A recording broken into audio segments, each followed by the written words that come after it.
আসসালামু আলাইকুম। আমি সাজ্জাদ হোসেন আপনাদের সবাইকে এসএনএস নলেজ ভিউ চ্যানেলের পক্ষ থেকে আন্তরিক শুভেচ্ছা জানাচ্ছি। আজকে আমরা ইংরেজি তৃতীয় পত্রের ন্যারেশন বা স্পিচ সম্পর্কে আলোচনা করব। তাহলে চলেন সবাই শুরু করি।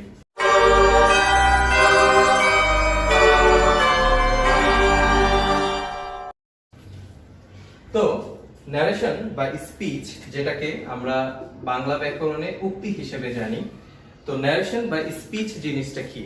ন্যারেশন বা স্পিচ হচ্ছে আসলে কোনো কিছু বলা, তার মানে একজন বক্তা বা একজন স্পিকার যা বলতেছে সেটাই হচ্ছে কিন্তু উক্তি বা ন্যারেশন।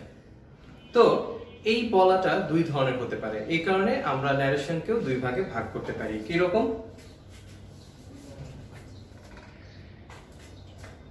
ন্যারেশন হচ্ছে তাহলে দুই প্রকার। একটা হচ্ছে ডিরেক্ট ন্যারেশন, যেটাকে আমরা প্রত্যক্ষ উক্তি বলি।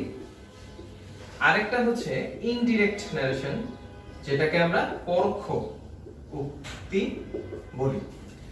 তো ডিরেক্ট ন্যারেশনটা কি বুঝতেই পারতেছেন, এটা হচ্ছে প্রত্যক্ষ বা সরাসরি হয়। তার মানে একজন বক্তার বক্তব্যকে যদি আপনি অবিকল প্রকাশ করেন তাহলে সেটা হবে ডিরেক্ট ন্যারেশন। তার মানে কোনো চেঞ্জ করা হচ্ছে না, বক্তার বক্তব্যটাকে অবিকল ভাবে বা অপরিবর্তনীয় ভাবে কোনো চেঞ্জ না করেই যখন আপনি সরাসরি প্রকাশ করবেন তখন সেটা হবে ডিরেক্ট ন্যারেশন। আর ইনডিরেক্ট ন্যারেশন হচ্ছে ডিরেক্ট ন্যারেশনের ঠিক বিপরীত। ইনডিরেক্ট ন্যারেশনে আপনি বক্তার বক্তব্যটাকে অবিকল ভাবে প্রকাশ করা হয় না। তার মানে এখানে ইনডিরেক্ট ন্যারেশনে আপনার যে বর্ণনাকারী সে বক্তার বক্তব্যটাকে অবিকল ভাবে প্রকাশ না করে তার মতো করে প্রকাশ করে। তার মানে ইনডিরেক্ট ন্যারেশন হচ্ছে বক্তার বক্তব্যকে অবিকল বা একদম ডিরেক্টলি প্রকাশ না করে যখন পরিবর্তন করে বর্ণনাকারী প্রকাশ করে তখন তাকে ইনডিরেক্ট বা পরোক্ষ ন্যারেশন বলে, ইনডিরেক্ট ন্যারেশন বা পরোক্ষ উক্তি বলে। তো আমরা একটা এক্সাম্পল দিয়ে বুঝতে পারি ব্যাপারটা। যেমন ধরেন ডিরেক্ট ন্যারেশনে বলা হচ্ছে যে রহিম said I am ill। তো এটা হচ্ছে ডিরেক্ট ন্যারেশন। এখানে রহিমটা হচ্ছে রিপোর্টিং ভার্বের সাবজেক্ট, আর এই সেইডটা হচ্ছে রিপোর্টিং ভার্ব। আর এই যে আই এম ইল, এটা হচ্ছে সে ডিরেক্টলি বলছে, এই কারণে এটা হবে ডিরেক্ট স্পিচ বা প্রত্যক্ষ উক্তি। এখন আমরা আরেক কাজ করতে পারি, এখানে একটু অ্যাড করে নিতে পারি যে রহিম সেড টু মি। যদি আমরা অবজেক্টটাকে অ্যাড করি তাহলে এই মিটা কিন্তু তখন রিপোর্টিং ভার্বের অবজেক্ট হয়ে যাবে। তার মানে দেখেন একটা এই উক্তিটাতে আমরা কি কি দেখলাম, যে রহিমটা হচ্ছে আমার রিপোর্টিং ভার্বের সাবজেক্ট, সে হচ্ছে কর্তা। এই যে সেইডটা হচ্ছে তার রিপোর্টিং ভার্ব, এটা হচ্ছে ভার্ব। আর টু মি, এই মিটা হচ্ছে রিপোর্টিং ভার্বের অবজেক্ট, উনি হচ্ছেন কর্ম। আর এই যে আই এম ইল, এটা হচ্ছে ডিরেক্ট স্পিচ। এইটাকে এখন যদি আমরা ইনডিরেক্ট ন্যারেশনে প্রকাশ করি তাহলে আমরা কি বলতে পারি, যে রহিম told me that, এই যে আইটা, যে এই আইটা কিন্তু রহিম, তাহলে হি, আর আমরা জানি এখানে কি আছে পাস্ট টেন্স আর এটা হচ্ছে কি প্রেজেন্ট টেন্স। তো আমরা কিন্তু জানি পাস্ট আর প্রেজেন্ট মিলে পাস্ট হয়, তাহলে হি ওয়াজ ইল।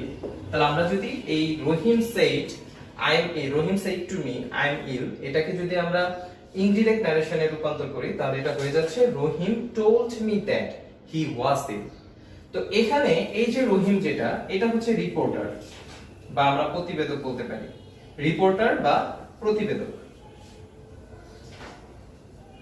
আর এই যে টোল্ড, এই টোল্ডটা কিন্তু এখানে আমার রিপোর্টিং ভার্ব।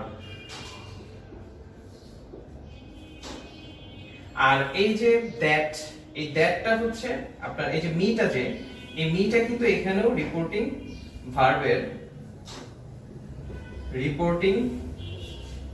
ভার্বের অবজেক্ট, এই মিট আপ। আর দ্যাটটা হচ্ছে এই যে রহিম টোল্ড মি, আর এই যে হি ওয়াজ ইল, এই পুরো টুকটাকে, এই দুইটা অংশটাকে এই দ্যাট কিন্তু যোগ করছে। তো এই কারণে দ্যাটটাকে আমরা বলতে পারি লিঙ্কার বা সংযোজক বলে।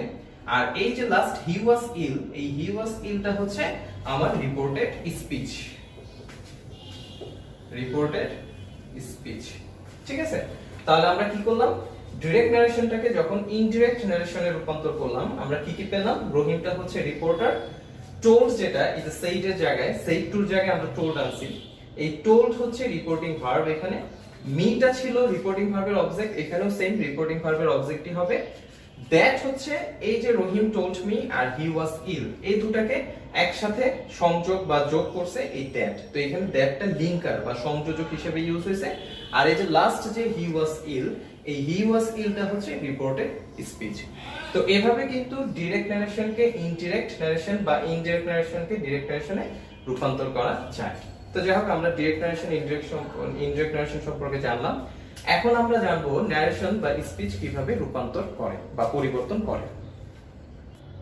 তো ন্যারেশন বা স্পিচ পরিবর্তন করার নিয়ম মোটামুটি তিনটা। একটা হচ্ছে ন্যারেশনের মধ্যে যে পার্সন থাকে সেই পার্সন চেঞ্জ করা যায়, চেঞ্জ করে ন্যারেশন চেঞ্জ করা যায়। আরেকটা হচ্ছে ভার্বের যে টেন্স থাকে, বিভিন্ন টেন্সে থাকতে পারে, past tense, present tense, future tense. তো এই টেন্স চেঞ্জ করার মাধ্যমে কিন্তু ন্যারেশন চেঞ্জ করা যায়।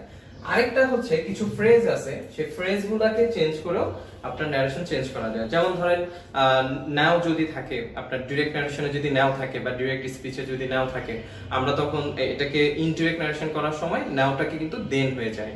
আবার অ্যাগো থাকলে বিফোর হয়, এরকম টুমোরো থাকলে দ্য ফলোইং ডে হয়। তো এভাবে কিছু ফ্রেজ চেঞ্জ করেও কিন্তু ন্যারেশন চেঞ্জ করা যায়। তো মোটামুটি আসলে ন্যারেশন চেঞ্জ করার নিয়ম এই তিনটাই, পার্সন চেঞ্জ করে, ভার্বের টেন্স চেঞ্জ করে, আর একটা হচ্ছে কিছু ফ্রেজ আছে সেগুলা চেঞ্জ করে। তো আমরা আজকে পার্সন পরিবর্তন করে কিভাবে ন্যারেশন চেঞ্জ করতে হয় সেটা আমরা দেখব। তো আসেন দেখি। তো আমরা ন্যারেশন চেঞ্জ করার তিনটা নিয়ম শিখছি। আমরা এখন প্রথম নিয়মটা দেখব, সেটা হচ্ছে পার্সন পরিবর্তন করে কিভাবে ন্যারেশন চেঞ্জ করা যায়, ডিরেক্ট থেকে কিভাবে ইনডিরেক্ট করা যায়। তো এর আগে আমাদের একটু তাহলে পার্সন সম্পর্কে জানতে হবে। নরমালি আসলে পার্সন দিয়ে কি বোঝায়, পার্সন হচ্ছে আপনার ব্যক্তি, ব্যক্তিকে নির্দেশ করে। তো আমরা পার্সন মোটামুটি তিন ধরনের জানি। আমরা জানি পার্সন তিন প্রকার হয়। একটা হচ্ছে কি ফার্স্ট পার্সন, একটা হচ্ছে সেকেন্ড পার্সন, আর একটা হচ্ছে থার্ড পার্সন। তাহলে আসি ফার্স্ট পার্সন কি। ফার্স্ট পার্সন হচ্ছে আমি, আমরা, আমাদের, মানে আমাদের যেটা আমি, আমরা, আমাদের, এগুলো হচ্ছে ফার্স্ট পার্সন।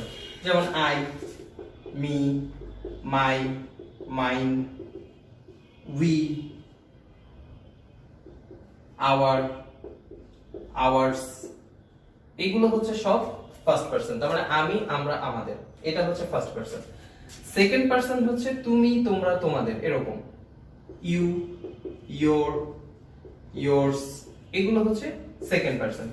আর থার্ড পার্সন কোনটা, থার্ড পার্সন হচ্ছে আমি আর তুমি বাদে যা আছে বাকি সব হচ্ছে থার্ড পার্সন। তার মানে এইখানে আপনার ওই যে হি, শি, দে, দেম, হার, দেয়ার, এইগুলো হচ্ছে ইট, বা কোনো যদি নাম বোঝায় করিম, রহিম, সালাম, বরকত, এগুলো হচ্ছে, বা ধরেন আপনার এই যে রানা, বা কোনো যদি সিটির নাম বোঝায় ঢাকা, চট্টগ্রাম, বা দেশের নাম বোঝায় বাংলাদেশ, মালয়েশিয়া, এগুলো সব কিন্তু আমাদের third person singular, third person number. তাহলে করিম, ঢাকা, তারপর হচ্ছে ধরেন বাংলাদেশ বা নদ নদী, এগুলো সবই আসলে আমাদের থার্ড পার্সন সিঙ্গুলার নাম্বার। সোজা কথা আমরা এক কথা বলতে পারি যে ফার্স্ট পার্সন আর সেকেন্ড পার্সন, আমি তুমি বাদে বাকি যা আছে সবই থার্ড পার্সন নাম্বার হবে। তো এই হচ্ছে আমাদের পার্সন। এই পার্সন কিভাবে চেঞ্জ করে সেটাই আমরা এখন দেখব।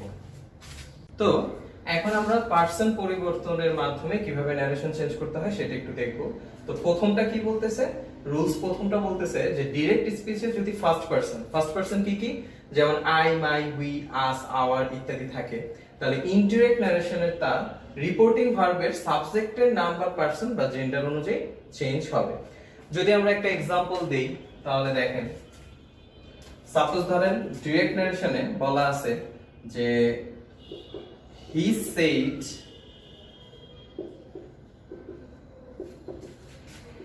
I don't like tea.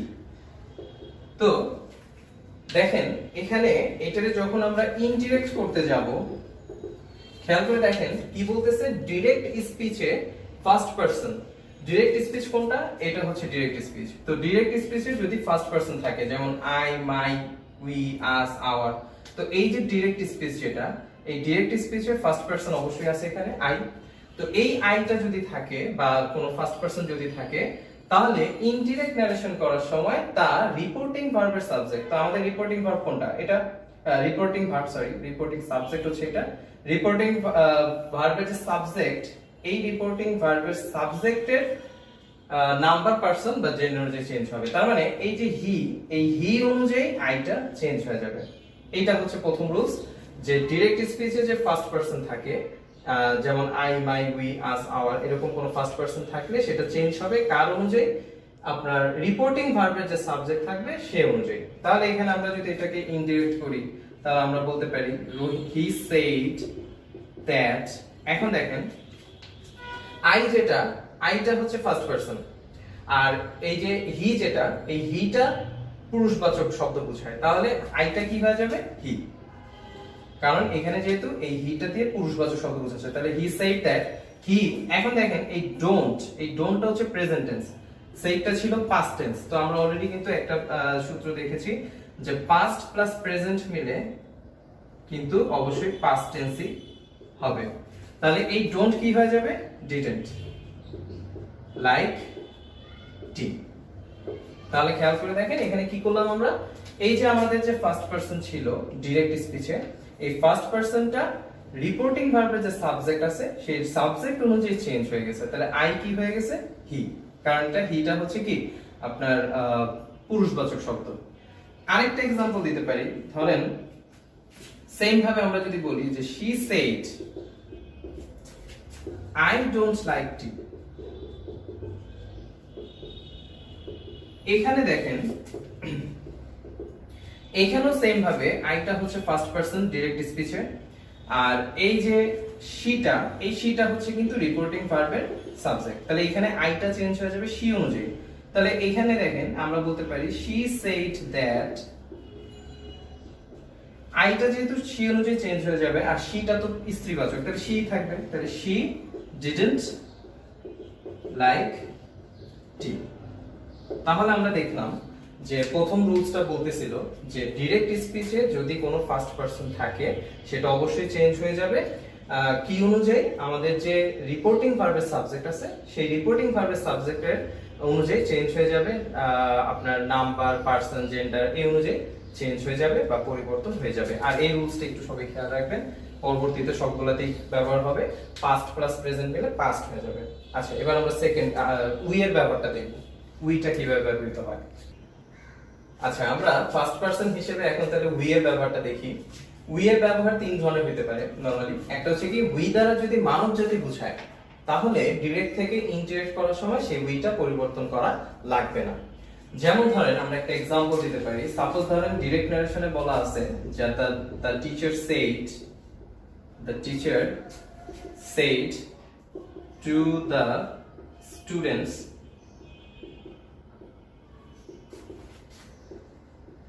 man is short lived, man দরকার নেই, we are short lived, we are short lived, তার মানে আমরা আপনার আমাদের জীবন ক্ষণস্থায়ী। তো এইখানে এই যে উই, এই উই দিয়ে কিন্তু টিচার সমগ্র মানব জাতিকে বোঝানো হয়েছে। তার মানে এখানে উই বলতে পুরো মানব জাতিকে বোঝানো হয়েছে। তো এরকম যদি উই দ্বারা মানব জাতি বোঝায় তখন আর উইটা চেঞ্জ করা লাগে না। তাহলে আমরা যদি এটাকে ইনডিরেক্ট করতে চাই আমরা কি বলতে পারি যে the teacher said বা told the students that we are short lived। যেহেতু এটা চিরন্তন সত্য, তো এই কারণে কিন্তু আমাদের টেন্সটা চেঞ্জ হচ্ছে না, আর আরই থেকে যাচ্ছে।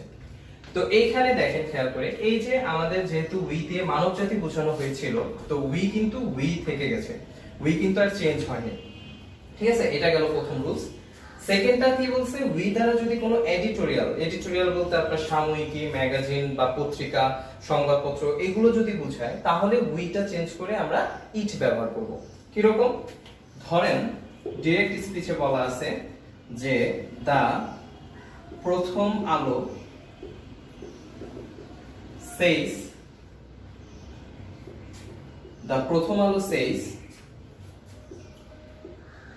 we have failed to attract their attention. ঠিক আছে? তো এই যে এইখানে দা প্রথম আলো, যে এই দা প্রথম আলো হচ্ছে এডিটোরিয়াল, তো এই প্রথম আলোটাকে এখন এখানে উই ব্যবহার করা হয়েছে, তো এই উইটা চেঞ্জ হয়ে কি হয়ে যাবে, ইট হয়ে যাবে। তা আমরা এটা ইনডিরেক্ট কিভাবে করতে পারি, যে দা প্রথম আলো says that, এই উইটা এখন চেঞ্জ হয়ে যাবে, ইট হয়ে যাবে। আবার আমরা একটা রুলস দেখছি যে says প্রেজেন্টে আছে, have ও প্রেজেন্টে আছে, তো আমরা কিন্তু জানি প্রেজেন্টে মিলে প্রেজেন্টই হয়। ঠিক আছে, প্রেজেন্ট মিলে আপনি কিন্তু প্রেজেন্টই করতে পারেন। আমরা এর আগে দেখেছিলাম যে পাস্ট আর প্রেজেন্ট মিলে পাস্ট হয়, আর প্রেজেন্ট মিলে প্রেজেন্টই থাকে। তো এখানে এই ইটের পরে দা প্রথম আলো যেহেতু আপনার সিঙ্গুলার নাম্বার, তো আমরা এটাকে হ্যাজ বলবো। It has failed to attract their attention. তার মানে আমরা দেখলাম যে এখানে যেহেতু তার প্রথম আলোটা এডিটোরিয়াল ছিল বা সংবাদপত্র বোঝানো হয়েছে, তো এই কারণে উইটা কি হয়ে গেছে, ইট হয়ে গেছে, চেঞ্জ হয়ে উইটা ইট হয়ে গেছে। আর টেন্সের চেঞ্জের কারণে প্রেজেন্টে মিলে হ্যাভটা, যেহেতু দা প্রথম আলো হচ্ছে third person singular number, singular যেহেতু, এই কারণে হ্যাজ বসছে হ্যাভের জায়গায়।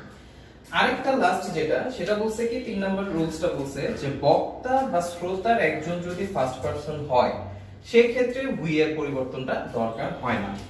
এইটা আমরা এইভাবে একটা एग्जांपल দিতে পারি। ধরেন বলা হচ্ছে যে রিনা said to her, we are not less guilty.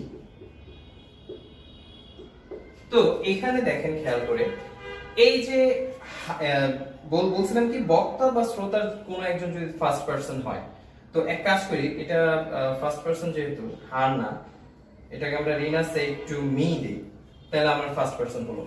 তো হার দিলে কি হয়ে যেত, এটা আপনার থার্ড পারসন হয়ে যেত। তো এখন আমরা দেখি এখানে রিনাটা হচ্ছে, আমরা জানি রিনা হচ্ছে স্পিকার বা বক্তা, স্পিকার বা রিনা হচ্ছে বক্তা, কিন্তু উনি কি অবস্থায় আছে, উনি থার্ড পারসন অবস্থায় আছে।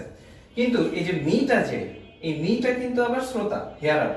তো এই যে মিতা, এই শ্রোতা অবস্থায় আছে, তো উনি কিন্তু ফার্স্ট পারসন অবস্থায় আছে। তো এই কারণে এই যে উইটা, যে এই উইটার চেঞ্জ করা লাগবে না। আমরা বলছি যে বক্তা বা শ্রোতার একজন যদি ফার্স্ট পারসন হয়, তো এখানে বক্তা থার্ড পারসন, কিন্তু মিটা হচ্ছে আপনার শ্রোতা, উনি হচ্ছে ফার্স্ট পারসনে আছে।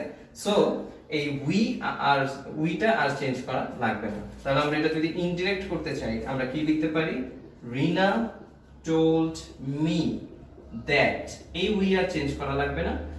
উই ওয়ার, ওই যে আমরা জানি পাস্ট আর প্রেজেন্ট মিলে পাস্ট হয়ে যাবে, তাহলে we were not less guilty.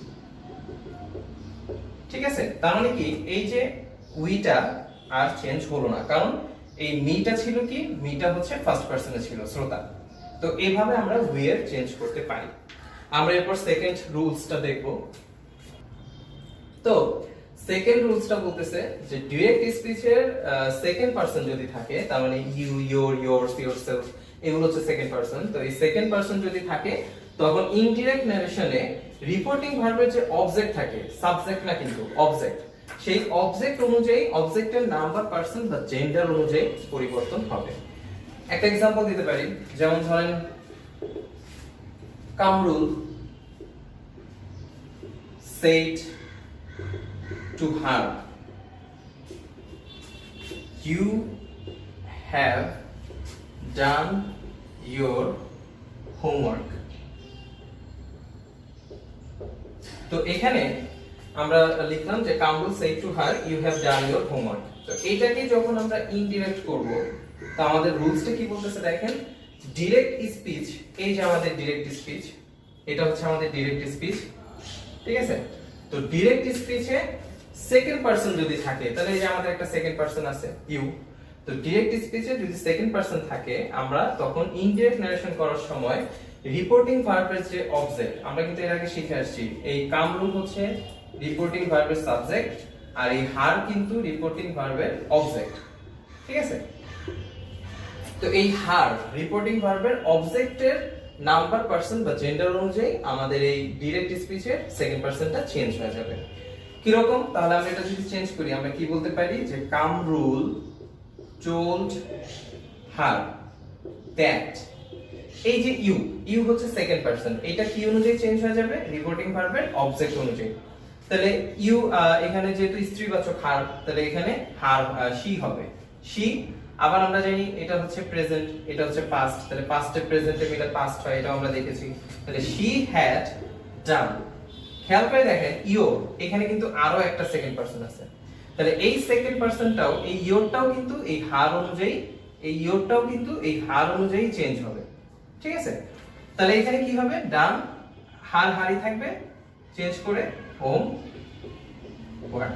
তার মানে কি লিখলাম যে আমরা চেঞ্জ করে পেলাম কি, Kamrul told her that she had done her homework। তো এখানে এই ইউটা চেঞ্জ হয়ে শি হইছে, আর এই ইওরটা চেঞ্জ হয়ে আপনার হার হয়ে গেছে। এটা হচ্ছে আমাদের সেকেন্ড রুলস। এখন আমরা থার্ড রুলসটা দেখব। আচ্ছা, এখন আমরা 3 নাম্বার রুলসটা দেখব। 3 নাম্বার রুলসে বলতেছে ডাইরেক্ট স্পিচে থার্ড পারসন, যেমন হি, শি, দে, হিজ, দেম, দেয়ার, ইট, এই ধরনের থার্ড পারসন যদি কোনোটা থাকে, তাহলে ইনডিরেক্ট নারেশন করার সময় এই থার্ড পারসন গুলো চেঞ্জ হবে না। কি রকম? আমরা একটা एग्जांपल দিতে পারি, যেমন ধরেন Rana said he is active। তো খেয়াল করে দেখেন এখানে এই যে হিটা, যে এটা হচ্ছে আমাদের ডাইরেক্ট স্পিচ। তো এই ডাইরেক্ট স্পিচে বলছে কি, ডাইরেক্ট স্পিচে যদি থার্ড পারসন থাকে, তাহলে এই যে হিটা আমার থার্ড পারসন আছে, তাহলে এই ডাইরেক্ট স্পিচে যে থার্ড পারসন থাকবে, ইনডিরেক্ট নারেশন করার সময় এই হি বা এই থার্ড পারসনটা চেঞ্জ করা লাগবে না। তাহলে আমরা এটাকে কি বলতে পারি? ইনডিরেক্ট করার সময় রানা said that, হি থেকে যাবে, কারণ এখানে আপনার থার্ড পারসন আমরা বলতেছি ডাইরেক্ট স্পিচে থার্ড পারসন থাকলে সেটা চেঞ্জ করা লাগবে না, তাহলে হি থেকে যাবে। আর ওই যে আমাদের পাস্ট আর প্রেজেন্ট মিলে পাস্ট হয়ে যাবে, তাহলে হি ওয়াজ অ্যাক্টিভ, ঠিক আছে। তাহলে আমাদের এই হিটা কিন্তু চেঞ্জ হলো না, হি থেকে গেল। তো এই হচ্ছে আমাদের থার্ড রুলসটা, যে ডাইরেক্ট স্পিচে পারসন থার্ড পারসন যদি থাকে, সেটা ইনডিরেক্ট করার সময় চেঞ্জ হবে না। তো আশা করি আপনারা আজকে আমার ক্লাসটা ভালোভাবে বুঝতে পেরেছেন। যদি কোনো প্রবলেম থাকে আপনারা অবশ্যই আমাদের পেজে বা আমাদের ইউটিউব চ্যানেলে কমেন্ট করে অবশ্যই জানাবেন। আরো নতুন নতুন ভিডিও পাওয়ার জন্য আমাদেরকে আরো বেশি লাইক, শেয়ার, সাবস্ক্রাইব করে উৎসাহ দিয়ে যাবেন, এবং পরবর্তী ভিডিও দেখার জন্য আপনাদের সবাইকে আমন্ত্রণ রইল। আসসালামু আলাইকুম।